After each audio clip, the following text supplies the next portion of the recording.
Hello everybody and welcome back to Serious Sunday. I'm your host Luke and this is the show where I talk about video games and things. This week, aside from the Nintendo Switch coming out very soon, I don't really have a lot of interesting news to touch on, so I thought instead I'd just do a very quick piece on my thoughts about a particular video game franchise and its future. You've already seen the title of this video, so it's not exactly going to come out as a surprise, so I'm just going to go ahead and say it that I don't think that Half-Life 3 is ever going to happen.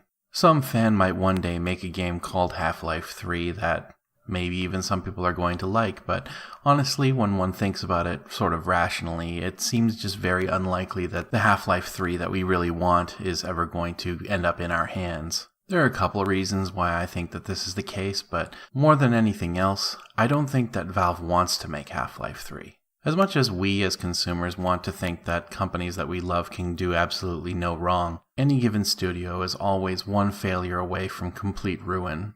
Not necessarily the loss of the company in general, but definitely reputation. Remember when Duke Nukem Forever came out, and people were really excited about this game that they had been waiting 12 or more years for? People just really didn't like it very much, and not because it was an objectively really terrible game. To be honest, as a shooter, it didn't do a whole lot of things wrong, and I've played a lot of shooters that have been a lot worse than it was. The problem is that it couldn't have been the game that people wanted it to be. Too much time had passed, too many things had changed, and the series that it was based on was just too good. Duke Nukem 3D, regardless of how well it holds up in the present day, has a lot of fans, a lot of hardcore fans, who remember it much too fondly to enjoy what Duke Nukem Forever tried to do. It honestly probably would have gone over a whole lot better, even if there was some fair amount of criticism, if they had just remade Duke Nukem 3D in that new engine that they used to make Duke Nukem Forever.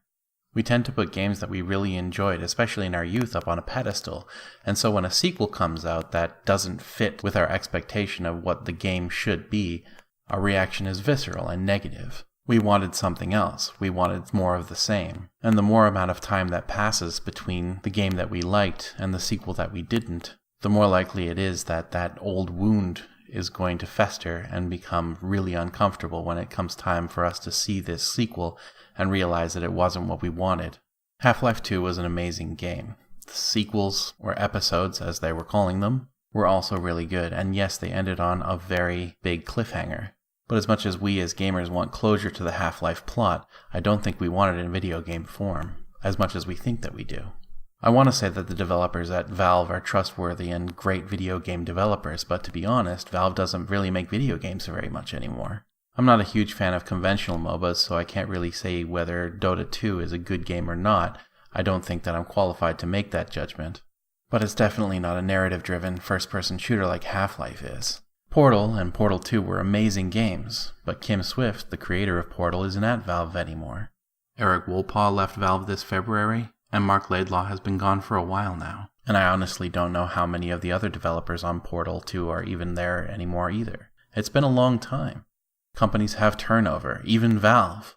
Aside from Gabe Newell and a couple of other core people, I don't know who's really there and whether they're even interested in making another first-person shooter.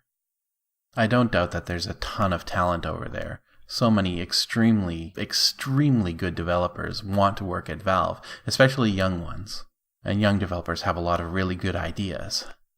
But I don't think even the most talented developer could create the game that we think we want in Half-Life 3. Half-Life is a series of games that have a tremendous amount of baggage, and Valve has a corporate structure that I don't think is conducive to releasing Half-Life 3.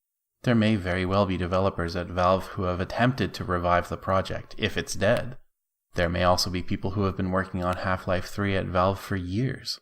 It's a mystery, really, whether they're working on it or not, and I personally don't know anybody at Valve, and even if I did, they would be insane to tell me about it. But Valve is the kind of company that allows for perfectionism, and as good as that sounds on paper, perfectionism doesn't finish games, especially ones where the bar is so high. Put yourself in the shoes of a designer on the Half-Life 3 game. If there was anything in that game that was not absolutely perfect, after so long since the ending of Half-Life 2 and its 2 episodes, it would be an absolute fiasco. You just couldn't release it. It would be a disaster because you ruined one of the most beloved video game franchises in history. That's a lot of pressure that I think rightly most developers wouldn't want to shoulder.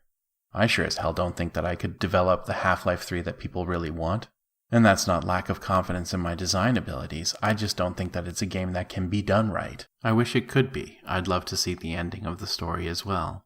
But the video gaming public is just too unforgiving to allow anything but sheer perfection for the last Half-Life game. And Valve as a corporation is just kind of moving away from traditional video games anyway. They're a lot more successful developing hardware like the Vive and maintaining the most prolific PC video game distribution platform ever made. Dota 2 is doing extremely well. I'm sure Team Fortress 2 even still makes them money.